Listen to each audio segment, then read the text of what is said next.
咁多位同學仔，今日想同你講下媽寶。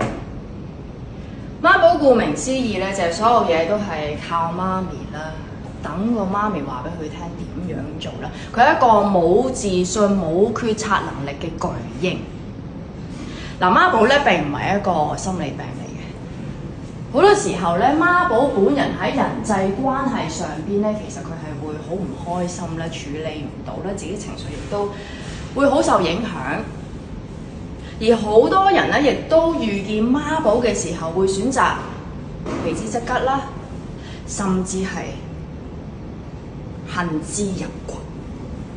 好多時候佢會話：我對個老婆好好㗎啦，但係其實表面上佢對佢好好啦，但係其實一啲都唔好嘅。所有嘢咧都會話媽咪話啦，媽咪話啦，媽咪話啦，媽咪話啦，媽咪中意點就點啦。